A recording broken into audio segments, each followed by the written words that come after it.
हर हर महादेव। देवों का देव महादेव जी के चरण में प्रणाम करती हूँ, मेरा प्रणाम स्वीकार करें।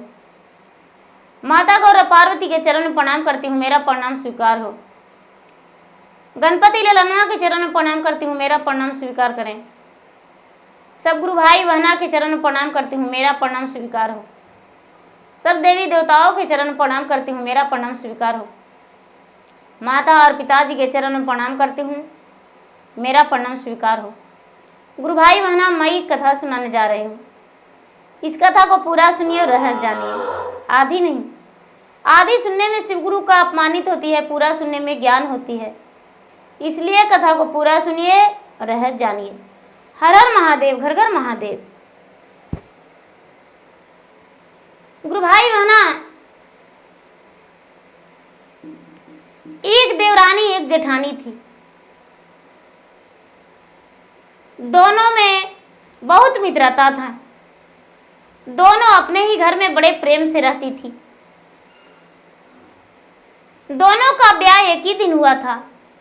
दोनों ससुराल एक ही दिन कदम रखी थी, इसलिए दोनों बड़े प्रेम से रहती थी। धीरे धीरे समय बीतता गया और देवरानी का एक बेटा हुआ।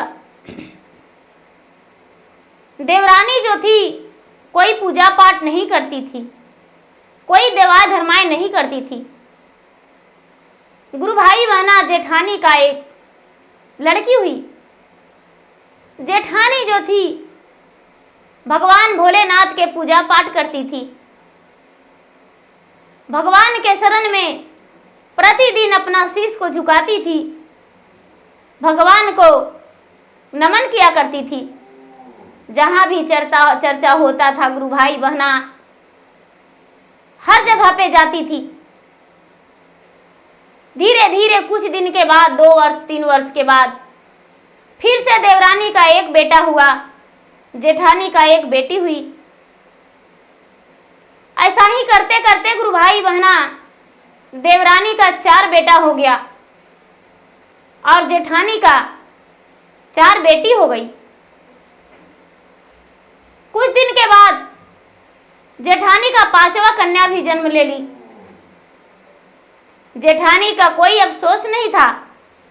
अपने बेटियों को देखकर बड़ी खुश थी, बड़ी प्रसन्न थी और ये नहीं कभी भगवान से मांगी कि हे भगवान मुझे पुत्र नहीं है। वो अपने बेटियों को देखकर लक्ष्मी दुर्गा स्वरूप समझती थी। सभी लोग उसे देखकर कहते थे जेठानी को कि चलो तुम्हारा जो बेटी है बड़ा सुंदर सुंदर है, भगवान ने 5 पुत्री दिया है, लेकिन लगता है कि रूप तो भगवान लक्ष्मी सरस्वती जैसा बनाकर भेजे हैं। बेचारी जेठानी मुस्कुरा जाती थी। एक दिन का बात है गुरु भाई बहना, सुबह सुबह का समय था। जेठानी का बड़ी बेटी बड़ी हो चुकी थी, वो भोजन बना रही थी और बेचारी अपने, उसका नाम निर्मला था। निर्मला बेचारी वो सुबह उठ के झाड़ू लगाई आंगन में, प्रेम पूर्वक स्नान करके अनित्य नियम के अनुसार भगवान के मंदिर गई और मंदिर से आकर, मंदिर थोड़ा दूर पड़ता था, मंदिर से आते आते थक गई। धूप था ज्यादा कड़ा, सूर्य की किरण तप जाने के कारण बेचारी थक गई थी, प्यास लग गया था। आके अपने दरवाजे पे बैठ गई, अपना पूजा का थाल हाथ में ली हुई थी। अपने बेटियां की आवाज दी, अरे बेटी जरा पानी लेकर आना और पूजा के थाल लेकर जाना, हम बहुत आज मैं थक गया हूं। ये बात सुनकर देवरानी घर से निकली और कहती है करम जली करम फूटी, अरे तू तो निर्वंशिया है, तेरा तो भगवान 5 बेटी दे दिया है, आज तुम पे नजर पड़ गया, अभी सोकर उठे हैं हम। अरे कहां से आ रही हो करम करमजली मुंह काला करवा के अरे भगवान के कहती हो मंदिर जाते हैं, कोई मंदिर वंदिर तू नहीं जाती हो, तू तो भगवान के नाम पे कलंक हो कलंक, मुंह काला करवाने कहीं गई होगी। भगवान इसी नाम पे मुझे बेटा हो जाएगा। अरे मुंह काला करवाती हो, इसी कारण तो तुम्हें भगवान 5 बेटी दी है और मुझे देखो 4 बेटा दिया भगवान। गुरु भाई बहना, ये बात बेचारी निर्मला सुनी, कलेजा फट के 2 टुकड़ा हो गया।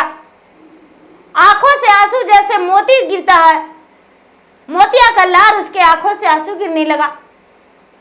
बेचारी का आंचल पूरा भीग गया। अपने भीगी भीगी आंखें अपने बच्ची को नहीं देखने दी। गुरु भाई बहना जाके बिस्तर पे लेट गई और जाके बिस्तर पे लेट गए और पूरा हपस हपस के रोने लगी। उसके पति आए तो कहने लगे, अपने बच्चे से पूछे कि माँ कहाँ गई। उनकी बेटियां बोली, माँ तो बिस्तर पे सो गई, पूजा करके आई, छोटी माँ खरी खोटी सुना दी, पता नहीं माँ को क्या हुआ, माँ तो बिस्तर पे जाके सो गई है। उसके पति उसके पास गए और जाके कहने लगे, अरे क्या हुआ, तुम क्यों रो रही हो। बेचारी निर्मला अपने भीगी भीगी आंखें का पलके खोली और अपने मुखड़ा से बोली, क्या कहूं, मैं तो एक अभागिन हूं, मैं तो करमजली हूं, मेरे पास है ही क्या, सिर्फ 5 बेटियां हैं।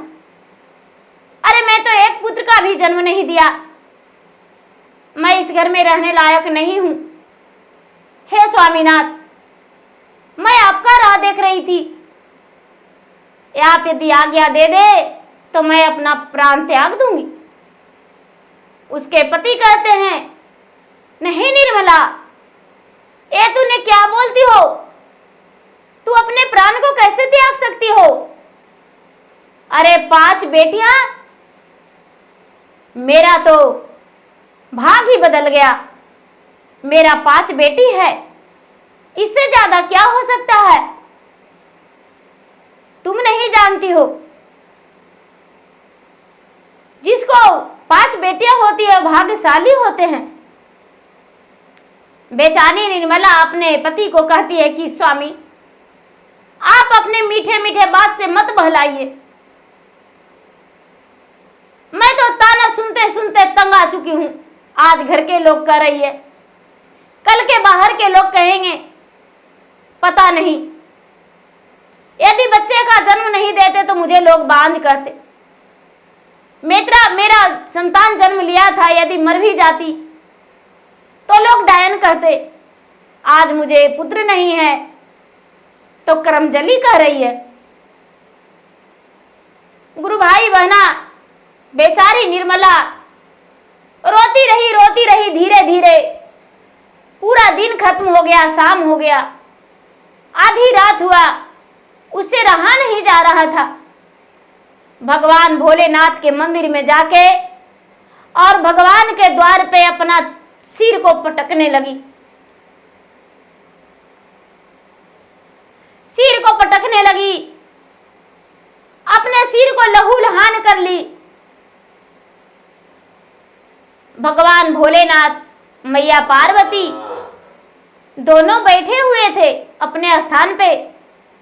माता पार्वती कहते हैं, हे स्वामीनाथ, निर्मला आपका परम भक्त है, क्या आप उसे पुत्र नहीं देंगे।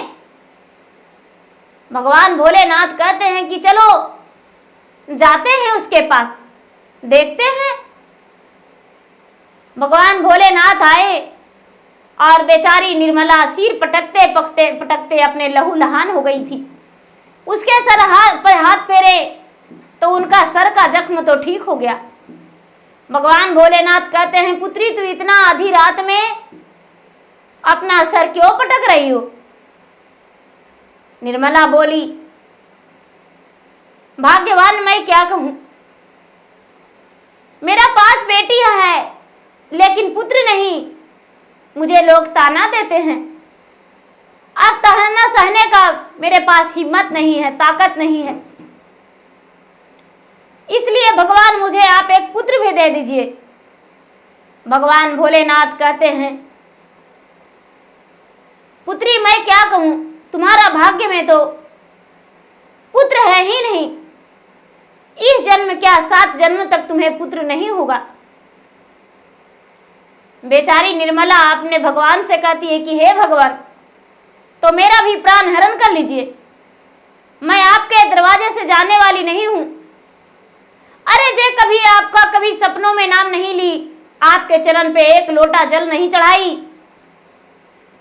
उसे 4 पुत्र है, और मैं तो भगवान बिना नाम लिए आपका कभी खाना नहीं खाए,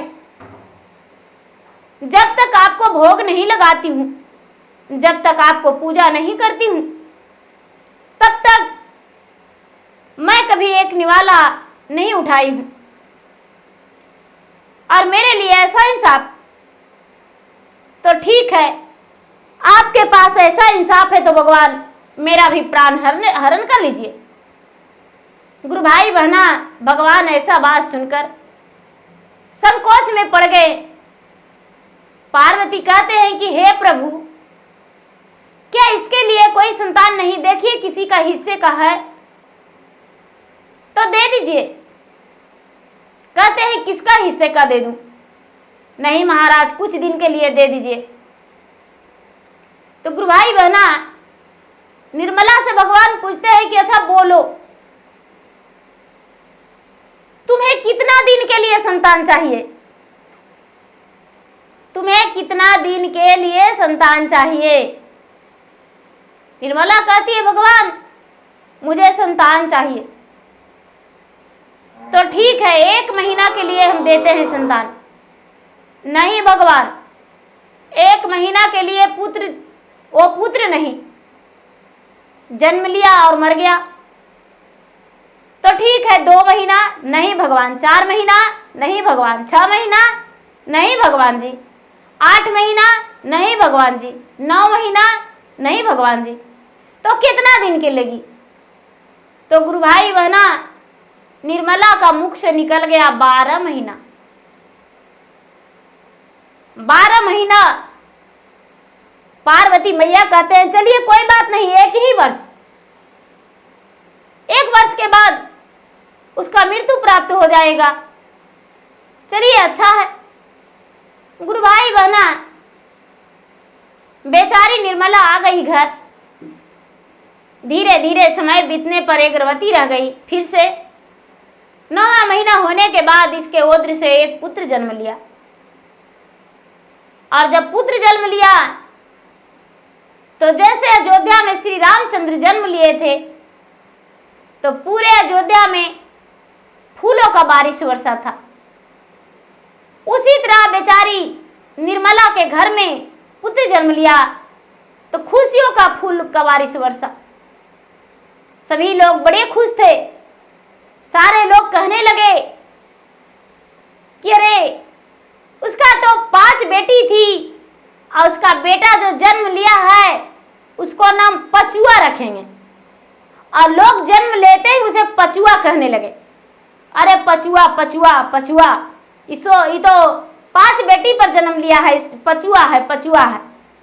सब कोई उसे पचुआ पुकारने लगे। उसी वक्त से धीरे धीरे समय बीतने लगा। बेचारी निर्मला भूल गई कि मेरा बेटा का आयु सिर्फ 1 वर्ष का है।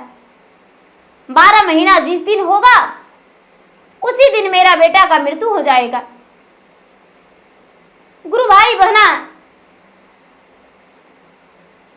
अब क्या करती है निर्मला कि भगवान के पास मन्नतें कर दी कि हे भगवान मेरा बेटा का लंबा आयु रखना, हम छठ करेंगे, हे छठी माता, हे सूर्य भगवान, हम खुशी खुशी आपका सोने का सूप से रख देंगे। गुरु भाई बहना, शिव भगवान के कहती है कि हे भगवान हम 11 नारियल कर चढ़ाएंगे और जहिया मेरा बेटा का बर्थडे रहेगा उसी दिन आपको हम 11 नारियल चढ़ा के और चर्चा करेंगे। पूरा लोग के बुलाएंगे भगवान और पूरा सब लोग को बुला के और चर्चा करेंगे। दिन भर नाचेंगे, झूमेंगे, गाएंगे, पूरा दिन उपास रहेंगे भगवान। गुरु भाई बहना बहुत सी व्रतें रख दी। उसे भूल गई थी कि मेरा बेटा का 1 ही वर्ष आयु है। धीरे धीरे छठ का दिन आ गया। गुरु भाई बहना बेचारी अपने भगवान के भोले सूर्य देव के अर्घ दी, छठी मैया के अर्घ दी अपने बेटा के नाम से गंगा जी में खड़ी होकर। हे गंगा मैया, मेरा बेटा का लंबा आयु देना, हजारों वर्ष का आयु हो। हे गंगा मैया, हम अपने बेटा के नाम से दूध का नदियां बहाएंगे, दूध ढरवाएंगे अपना बेटा के हाथ से। उनका बेटियां 5 थी। सब बेटियां गंगा जी में खड़ी होकर अपने भाई को हौसले से लेकर और भगवान के नाम से दूध चढ़ाई, घी का दीपक जलाई, धूप जलाई। गुरु भाई बहना माता खुशी खुशी अर्घ दी। जब 1 वर्ष जहिया उस बच्चा का पचुआ का जन्मदिन था गुरु भाई बहना, उसी दिन बेचारी निर्मला घर में चर्चा रखी। जब घर में चर्चा रखी तो सारे लोग उनके घर में चर्चा के लिए प्रस्थान किए। जहां तक कि उसका जो देवरानी थी, 4 बेटे की मां, मुंह बिचकाते हुए वो भी आंगन में गई और जाके चर्चा में बैठ गई। बेचारी निर्मला चर्चा में लग गई। उसे ध्यान नहीं था कि आज ही मेरा बेटा का 1 वर्ष पूरा हो गया। आज मेरा बेटा तो सुबह में ही जन्म ले लिया था, कब मेरा बेटा का आयु पूर जाएगा पता नहीं, उसे भूल गई। भगवान भोलेनाथ यमदूत को कहते हैं कि यमदूत जाओ उस पचुआ को प्राण को हरण करके ले आओ। यमदूत पहुंच गए गुरु भाई बहना। तो आंगन में सत्संग हो रहा था, चर्चा।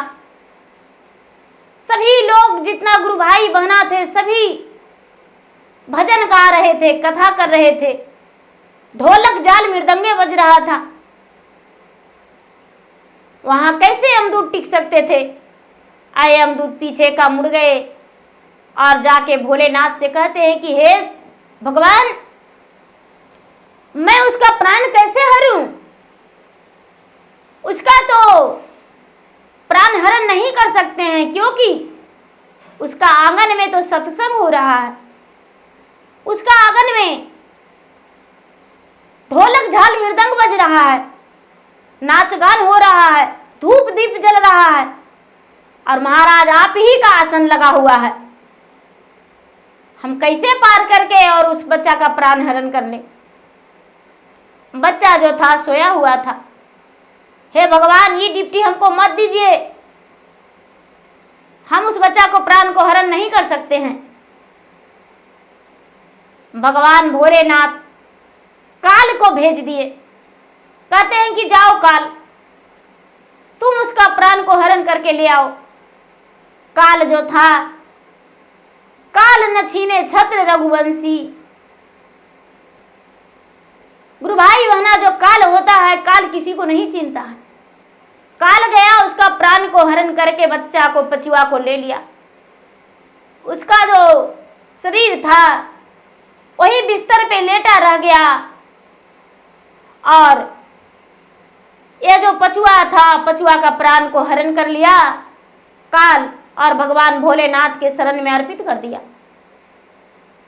गुरु भाई बहना, भगवान भोलेनाथ उसका प्राण को देखकर बड़े प्रसन्न हो गए कि चलो अब इसका प्राण तो मेरे पास आ गया, आप किसी योनि में इसका जन्म दे देंगे। चर्चा संपन्न हो गया गुरु भाई बहना। बच्चा सोया के सोया है, जागा नहीं। बेचारी निर्मला चर्चा संपन्न करके सबको प्रसादी बांट दी। प्रसादी बांट के अपने बेटिया को प्रसादी देकर कहती है कि अरे मेरा पचुआ बेटा क्या आज भगवान का भोग लगा हुआ प्रसादी नहीं खाएगा, दूध भी नहीं पिलाए हैं। बेचारी हंसती खिलखिलाती अपने बेटे का गोद में उठाती है। बेटे का गोद में उठाने के बाद उसका शरीर तो लकड़ी के बराबर था,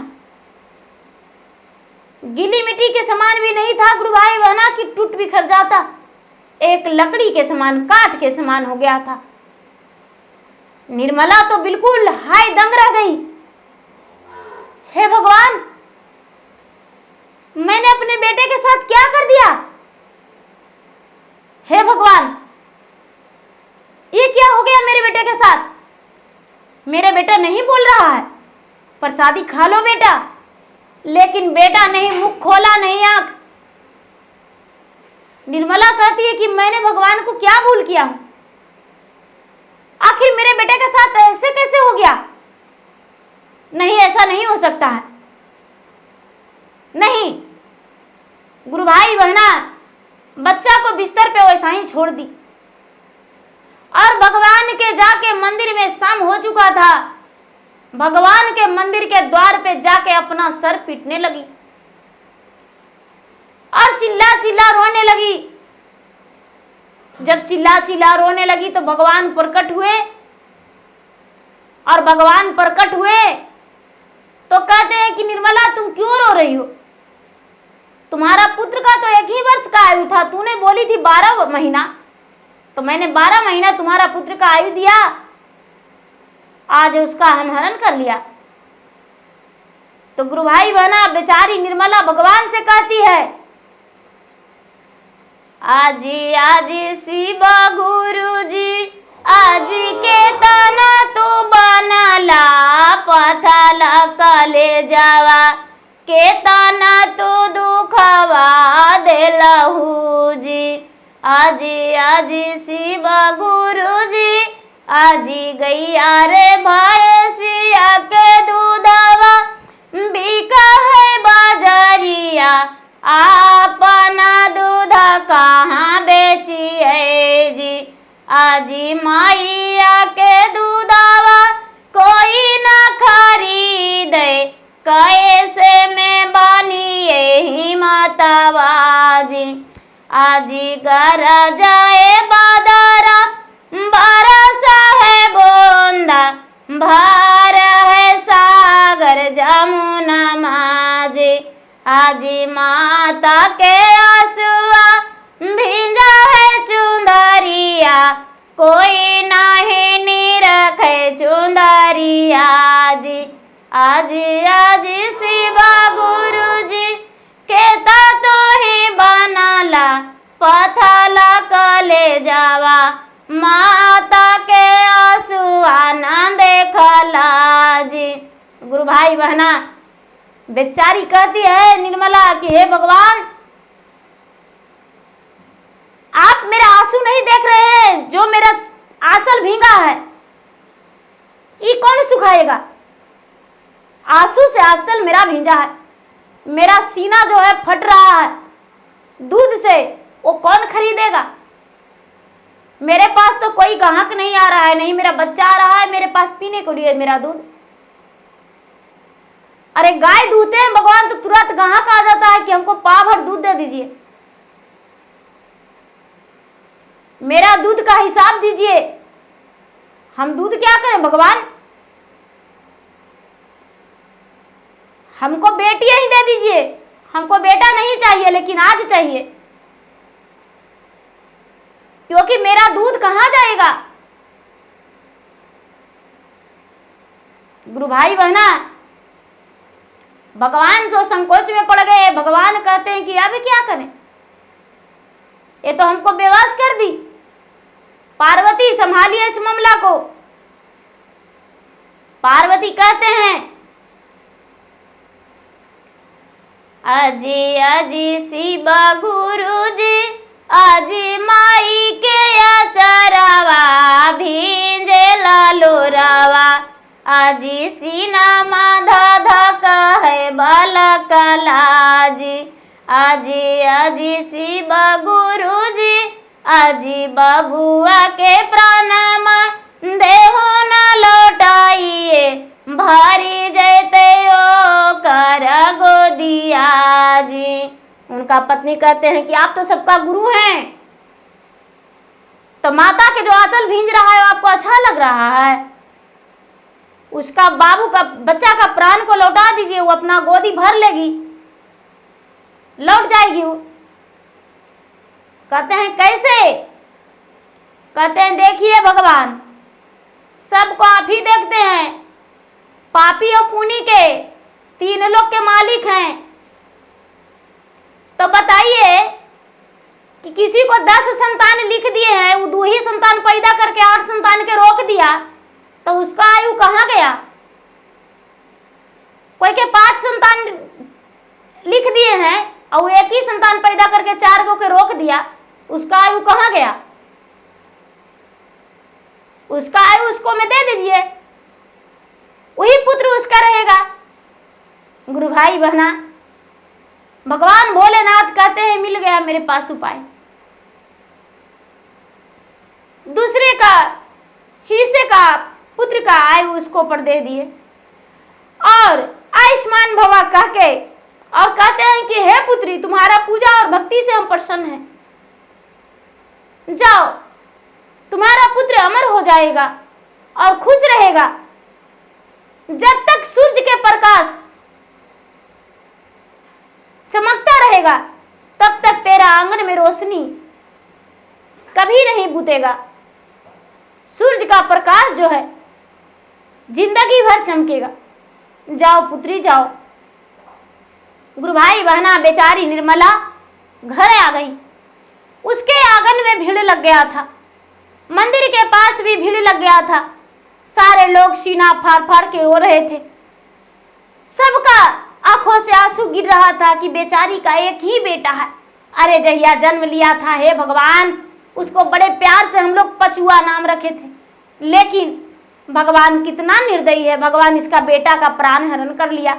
बेचारी बड़ी शौक से 5 सूप से भगवान के अर्घ दी, सोने सूप से अर्घ दी। बेचारी बड़ी धूमधाम से चर्चा करवाई, 5 किलो छेना बाटी, 5 किलो लड्डू बाटी। गुरु भाई बहना, बड़ी लोग मतलब इसके गाथा गा रहे थे।